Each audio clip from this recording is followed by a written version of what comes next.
Next जो article है plane section with a given centre.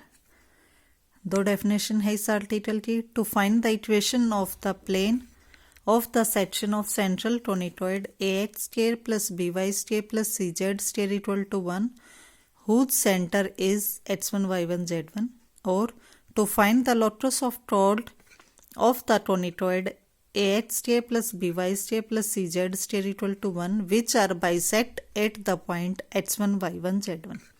मान के चलो सेंट्रल टोनिटॉइड है, उसकी टोर्ड के बारे में बात की है, तो ये आपने टोर्ड ले ली। अब which are bisect at the point x1 y1 z1, इसमें मान लो आपने तो ये टोर्ड ले ली, ए बी नाम दे दिया इसका। ये पॉइंट है x1 y1 z1 जो इस टोर्ड को बाइसेक्ट करता है, यानी दो बराबर पार्टीशन में करता है। तो इस टोर्ड का आपको लोटस निकालना है, यानी क्या निकालना है? To find the locus of chord, chord का लोटस निकालना है। कौन सी? जो इस पॉइंट पर बाइसेक्ट होती है, यानी वे सभी टोर्ड जो इस पॉइंट से बाइसेक्ट होती हैं उनका आपने लोटस निकालना है। तो देखो प्रूफ, सेंट्रल टोनिटॉइड की इक्वेशन लेके चले, उसके बाद इस पॉइंट से पास होने वाली जितनी भी टोर्ड हैं उसकी इक्वेशन ले ली। Any chord passes through the point x1 y1 z1, क्या आएगा? x minus h1 y minus y1 z minus z1। Direction cosine आपने एलएमएन ले लिए।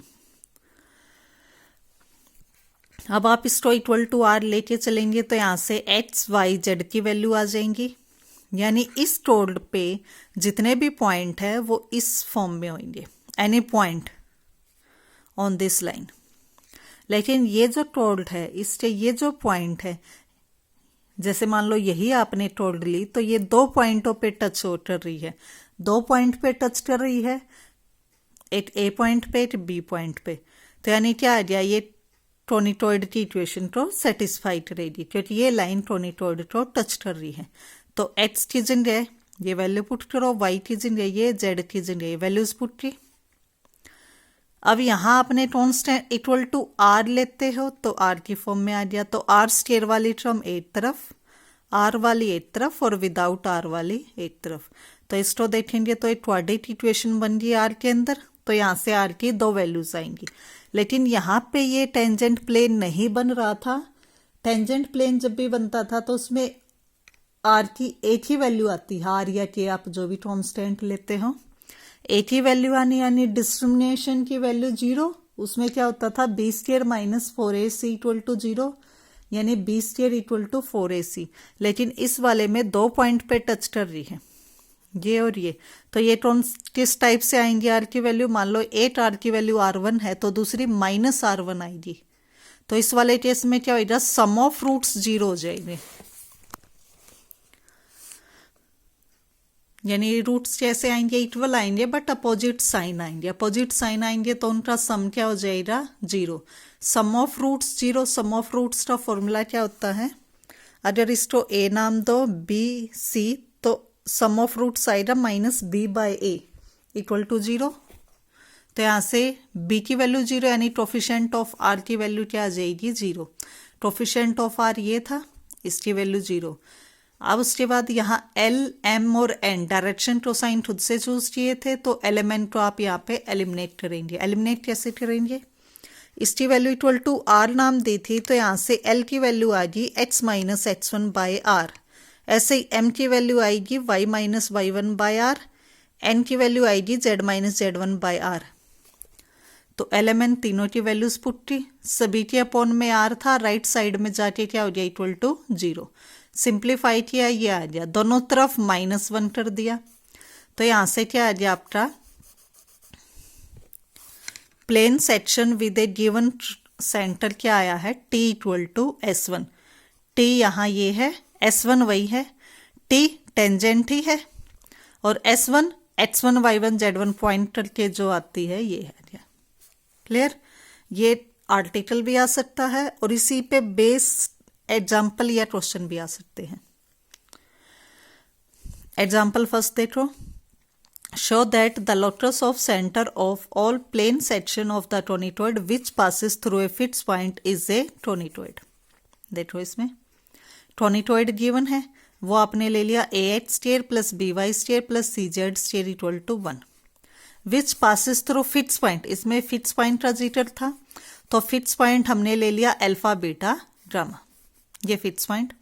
अब ये कह रहा है locus of centre of all plane section की बात कर रहा है तो प्लेन सेक्शन के सेंटर हमने ले लिया x1 y1 z1 centre of all plane section x1 y1 z1। तो उसके लिए क्या आती थी इक्वेशन प्लेन सेक्शन की t equal to s1, values करते put t equal to s1, -1 cancel हो जाएगी आज ये वैल्यूज। लेकिन इसमें गिवन है कि it passes through the point fix point alpha beta gamma से पास कर रहा है तो x की जगह अल्फा, y की जगह बीटा और z की जगह इसमें गामा पुट करेंगे तो आपकी ये इक्वेशन आ गई। लेकिन इसमें निकालना क्या था, लोटस निकालना था तो x1 y1 z1 को क्या पुट कर देंगे x y z, तो ये इस पॉइंट पे लोटस आ गया। और ये वाली जो इक्वेशन आई है ये इक्वेशन भी आपकी टोनिटोइड की आई है तो प्रूफ हो गया which is a conicoid. Example second, find the locus of centre of section of the conicoid this which touch the conicoid this. इसमें कंडीशन थी कि जो टोनिटोइड के प्लेन सेक्शन है वो फिक्स पॉइंट से पास कर रहे हैं। इसमें कंडीशन गिवन है कि जो उसके प्लेन सेक्शन है वो इसको टच कर रहे हैं। तो देखो पहले तो सेंटर लेके चलेंगे x1 y1 z1 टोनिटोइड की इक्वेशन, तो यहाँ से प्लेन सेक्शन की आएगी equation t equal to s1 वाली, तो यहाँ से इक्वेशन आई है t इक्वल टू s1। लेकिन आप ये गिवन है कि ये वाला टोनिटोइड को टच कर रहा है। इसको आप देखेंगे तो ये प्लेन है, ये टोनिटोइड है। प्लेन टोनिटोइड को टच कर रहा है यानी टेंजेंट प्लेन बनता है, तो टेंजेंट प्लेन की यहाँ पे जो ये वाली कंडीशन यूज की है, ये वाली कंडीशन टेंजेंट प्लेन की यूज की है।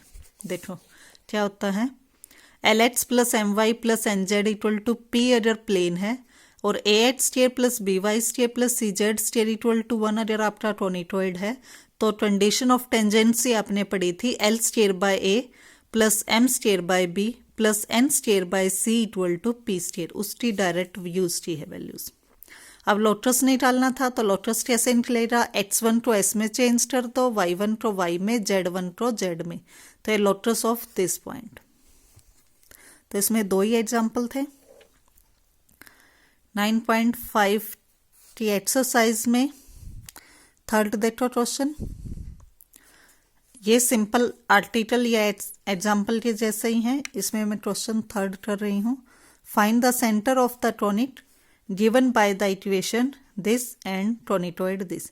अब तक क्या गिवन था, सेंटर गिवन होता था और प्लेन सेक्शन की इक्वेशन निकालनी होती थी। अब की बार सेंटर हमें निकालना है, तो देखो इसका प्रूफ। और प्लेन सेक्शन की इक्वेशन और टोनिटोइड दोनों में गिवन है, प्रूफ देखेंगे इसका।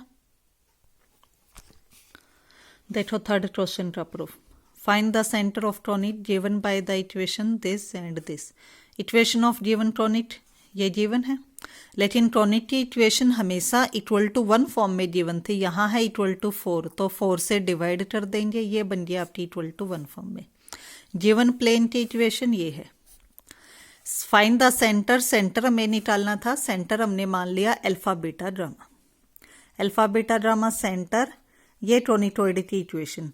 तो इक्वेशन ऑफ प्लेन सेक्शन क्या होती थी, t इक्वल टू s1, तो वो वैल्यूज डायरेक्ट पुट की, t equal to s1, simplify किया, आपकी इक्वेशन 3 आ गई।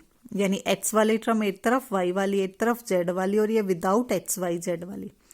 लेकिन जो प्लेन सेक्शन हमें भी गिवन था और ये भी, ये दोनों क्या है, सेम है, तो इनके कोफिशिएंट को कंपेयर करेंगे। यहाँ है x का कोफिशिएंट 3 अल्फा और यहाँ h का कोफिशिएंट है 2, तो 3 अल्फा बाय 2। अब y का 2 बीटा और y का -2, तो 2 बीटा बाय -2। ड्रामा का लेंगे, ड्रामा नहीं सॉरी z का लेंगे, -15 ड्रामा और यहाँ z का -5, माइनस कैंसिल होके ये आ गया। ऐसे ही कॉन्स्टेंट ये वाली टर्म, यहाँ -5 इक्वल टू मान के चलते हैं ये k है, तो यहाँ से अल्फा की वैल्यू क्या आई 2k/3, ऐसे ही बीटा की वैल्यू, ऐसे ही ड्रामा की वैल्यू। अल्फा बीटा ड्रामा की वैल्यू इसमें पुट करेंगे जो इक्वल टू k है। के के अंदर कंप्लीट इक्वेशन आ गई। इसको जब आपने सिंप्लीफाई किया तो के की दो वैल्यूज आ गई, 0 और 3। लेकिन के की वैल्यू जब आप 0 पुट करोगे इसके अंदर, के की यहाँ पे दो वैल्यूज आई हैं 0 एंड +3। जब के की वैल्यू 0 पुट करते हैं तो अल्फा बीटा गामा तीनों की वैल्यूज 0 आ जाती हैं। अल्फा बीटा गामा इस प्लेन का सेंटर था, इसमें पुट करेंगे तो यहाँ तो 0 आया, यहाँ आया -5, सेटिस्फाई नहीं हुई। तो यानी के इक्वल टू 0 जो वैल्यूज है वो इक्वेशन 2 को सेटिस्फाई नहीं करती तो के की वैल्यू 0 नहीं हो सकती। तो क्या बची के की वैल्यू, ये +3 नहीं है, यहाँ के की वैल्यू है -3। तो के की वैल्यू आपकी बची -3। के की वैल्यू -3 यहाँ और अल्फा बीटा गामा में पुट करेंगे तो अल्फा बीटा गामा की वैल्यू ये आएगी, सेंटर ऑफ टोनिट। इसको अगर आप इक्वेशन 2 में पुट करके देखेंगे तो ये इसको भी सेटिस्फाई करती है। तो यहाँ से सेंटर ऑफ टोनिट क्या आ गया, -2 3 -1। यही था आपका एक्सरसाइज का क्वेश्चन 3। बाकी क्वेश्चन आप खुद से ट्राई करेंगे एक्सरसाइज के, इसकी PDF टेलीग्राम पे मिल जाएगी आपको। इसी के साथ आपका 9.5 एक्सरसाइज तक कंप्लीट होता है।